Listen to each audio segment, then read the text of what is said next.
নমস্কাৰ কণমানিসকল সকলোকে অনলাইন অসমৰ এতিয়া নতুন ভিডিঅ'লৈ মই ৰিমাংকৈ তোমালোকক স্বাগতম জনাইছোঁ। আশা কৰোঁ সকলো ভালে আছা আৰু ভালদৰে পঢ়ি আছা। এই ভিডিঅ'টোৰ জৰিয়তে শংকৰদেৱ শিশু নিকেতনৰ ক্লাছ 6ৰ যি নীতিমূলিকা বিষয়টো আছে তাৰে যোনটো 15 নম্বৰ চেপ্টাৰ, সেই চেপ্টাৰটোৰ যিমানখিনি প্ৰশ্ন আছে তাৰ উত্তৰ এই ভিডিঅ'টোৰ জৰিয়তে তোমালোকক প্ৰদান কৰিছোঁ। আশা কৰোঁ সকলোৱে যেন ভিডিঅ'টো সম্পূৰ্ণকৈ চোৱা। এই পাঠটোত বেছি কুৱেশ্যন নাই, মাত্ৰ 5টা কুৱেশ্যনেই আছে ইম্পৰ্টেণ্ট, আৰু তোমালোকে সেইকেইটা পঢ়িলে হ'ব। বেছি কুৱেশ্যন এই পাঠটোৰ পৰা নোলায়। গতিকে আহচোন ভিডিঅ'টো আৰম্ভ কৰোঁ।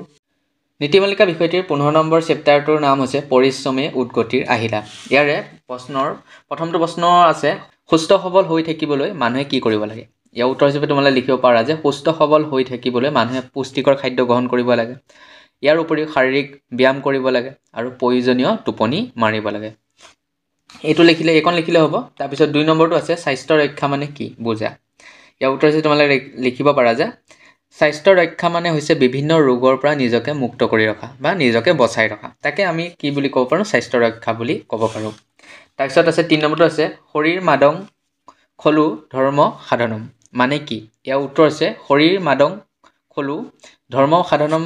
ইয়াৰ অৰ্থ হৈছে শৰীৰ যদি সুস্থ নহয় তেতিয়াহ'লে মন আৰু বুদ্ধিও কোনো কামত নাহে। এইকণ লিখিলে হ'ব। তাৰপিছত 4 নম্বৰ কুৱেশ্যনটো আছে পৰিশ্ৰমে উদ্গতিৰ আহিলা, কথাখিনি বহলাই লিখা। অৰ্থাৎ পৰিশ্ৰমে যে উদ্গতিৰ আহিলা সেই বিষয়ে আমি কি কৰিব লাগে? অলপমান বহলাই লিখিব লাগে। তোমালোকে লিখিব পাৰা যে পৰিশ্ৰম হৈছে এজন মানুহৰ সফলতাৰ চাবিকাঠি। মানুহে জীৱনত সফলতা অৰ্জন কৰিবলৈ হ'লে পৰিশ্ৰম কৰিবই লাগিব। পৰিশ্ৰম নকৰাকৈ থকা লোকে কোনোদিনে জীৱনত আগুৱাই যাব নোৱাৰে। যেনেদৰে শুই থকা শিয়ালে হাঁহ ধৰিব নোৱাৰে। এইখিনি লিখিলে হ'ব। তোমালোকৰ পৰিশ্ৰমেই উদ্গতিৰ আহিলা কথাখিনিৰ বিষয়ে যেতিয়া বহলাই লিখিবলৈ দিব এক্সামত, তাতকৈ বেছি লিখাৰ কোনো প্ৰয়োজন নাথাকে।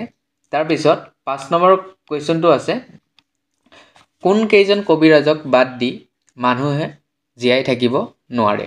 ইয়াৰ উত্তৰ হিচাপে তোমালোকে লিখিব পাৰা যে সেয়া হ'ল বায়ু, পানী, পুষ্টিকৰ খাদ্য, উপবাস, টোপনি, ব্যায়াম, শুভচিন্তা আৰু সূৰ্য বা তাপ। এয়াই আছিলে এই চেপ্টাৰটোৰ প্ৰশ্নসমূহৰ উত্তৰ। আৰু বেছি প্ৰশ্ন ইয়াৰ পৰা নোলায়।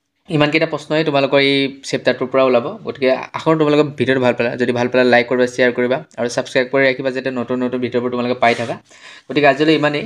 ধন্যবাদ।